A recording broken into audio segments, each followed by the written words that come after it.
Hello, this is Ken Barron. I'm with the National Association of Black and White Men Together. And the topic today is saving democracy, your retirement. Now, Republicans have shown some consistency on issues of economic and fiscal policy. These may be of consequence to our listeners at the NABWMT. Republicans seems exceptionally explicit in calling for an increase in the age at which Americans become eligible for Social Security. A bad idea that seems to be experiencing a revival, but Social Security actual numbers don't justify the apocalyptic rhetoric one often hears, not just from the right, but from the self-proclaimed centrists who want to sound serious. No, the exhaustion of the system's trust fund, currently projected to occur in roughly a decade, wouldn't mean that benefits would disappear. It would mean that the system would need additional revenue to continue paying scheduled benefits in full. But the extra revenue required would be smaller than you probably think. The most recent long-term projections from the Congressional Budget Office show Social Security outlays rising by about 6.2% of gross domestic product in 2053 from 5.1% this year. Not exactly an earth-shattering increase. It is true, however, that the Budget Office projects a much bigger rise in spending on Medicare and other major health programs. But much of this projected rise reflects the assumption that medical costs will rise much faster than economic growth, which has been true in the past, but need not be true in the future. Indeed, since 2010, Medicare spending has been far less than expected, and there is every reason to believe that smart policies could further curb health care costs, given how much more America spends on them than other wealthy nations. So, Social Security does face a funding gap. How should it be closed?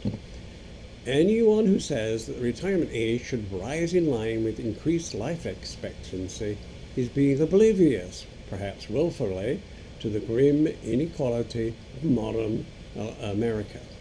Until COVID struck, average life expectancy at 65, the relevant number, was indeed rising, but these gains were concentrated among Americans with relatively high incomes. Less affluent Americans, those who depend on relatively smaller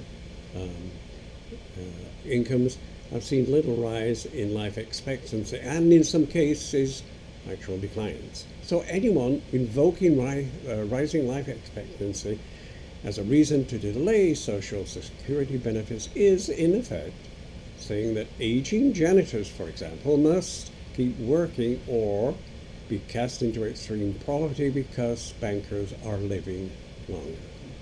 The obvious answer, which happens to be favored by a majority of voters, is to raise more revenue. Remember, America collects less revenue as a percentage of GDP than almost any other advanced economy.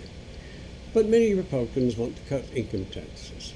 On fiscal and economic policy, many are in favor of GDP than almost any other advanced economy would allow it to do by tax cuts for the rich and benefit cuts for the working class. 70% of Americans, including 54% of Republicans, support raising taxes on families making more than $10 million a year. 70% of Americans, including 54% of Republicans, support raising taxes on families making more than that amount of money. Well, I've said it again, but the myth is that when taxes on the rich are cut, they invest more and everyone benefits. When taxes on the rich are increased, economic growth slows. This is trickle-down economics, and Trump, Bush, and Reagan all cut taxes on the rich, and nothing trickled down. And Americans' largest corporations cut more jobs than they created. They used their tax savings largely to increase the stock prices by buying back their own shares of stock enriching executives and wealthy investors, but providing no real benefit to the economy. So, when they come after your Social Security, don't believe the hype that we are in a disaster, and vote for your values and those of the NABWMT. We appreciate it, and thank you for listening. Please like us, subscribe, and comment, and we'll talk to you soon. Thank you.